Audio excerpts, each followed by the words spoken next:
Well, the first thing we're gonna do here in checking out this PSE TAC 15 crossbow is we're gonna check the speed on this thing.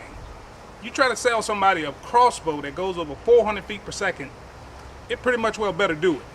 I got a chronograph set up.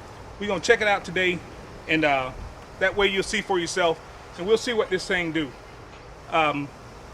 Let's check it out, see what happens here. I'm gonna shoot one through the chronograph. You'll find out for yourself whether or not to do that 400 feet per second that they brag about. We'll see here in a sec.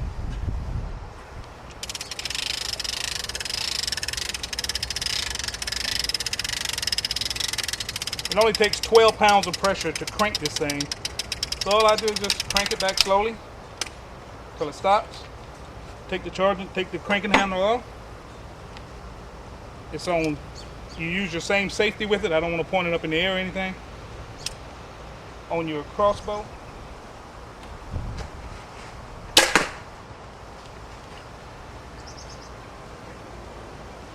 There you go. 405.8 feet per second. That's close. That's the 400 feet per second they're talking about. Like I say, zoom back out. If that crossbow won't do it, if it says it's going to do over 400 feet per second, then I want it.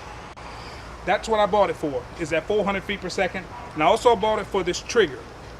Crossbow triggers load up. This one don't, because it uses the same trigger in your AR. If you want a match grade trigger on a crossbow, this is it. This is what you need. Now, I'm going to shoot it through again, just in case you think that was a fluke. Let's see if it'll do that 400 again. Zoom in on that 400.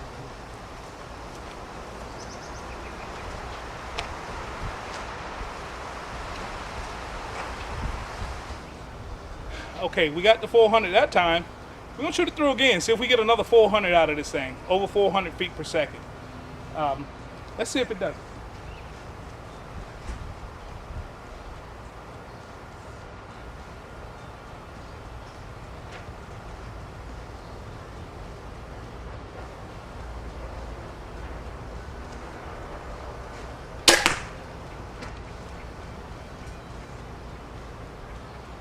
There you go. That time 404.8. It's right there at the over 400 feet per second. 404, 405, 406. Okay, one other thing about this crossbow is it don't shoot off the flight deck of the crossbow.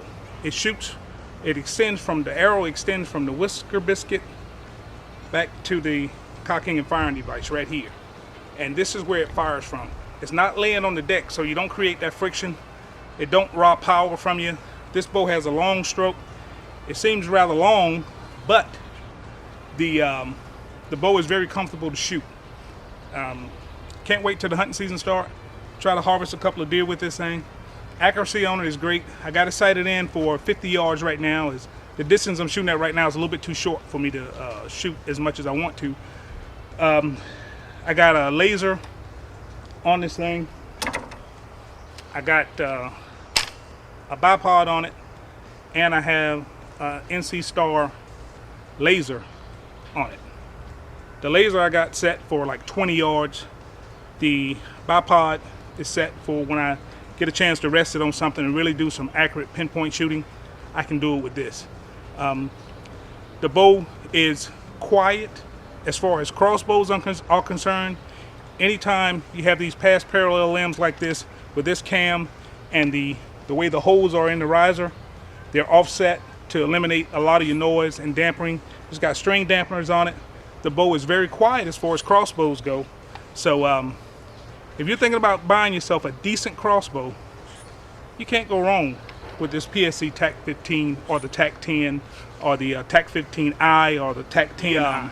TAC 15i models come with a lower receiver, so you don't have to buy an AR lower to do it with. Now, whether or not those trigger mechanisms and the match grade triggers will fit in their receivers, I don't know that just yet. But that's the way to go. Match grade trigger if you want to put one in there. This ain't a match grade trigger, but this trigger is just fine. I got a match grade trigger that I was going to use with this thing, but I've decided not to leave that with my target rifle and just use this. This is great. Y'all keep your eyes out and get yourself one of these TAC 15s or TAC 10s and be the best crossbow you ever had in your life. I'm gonna keep shooting a little bit. Y'all be safe till next time.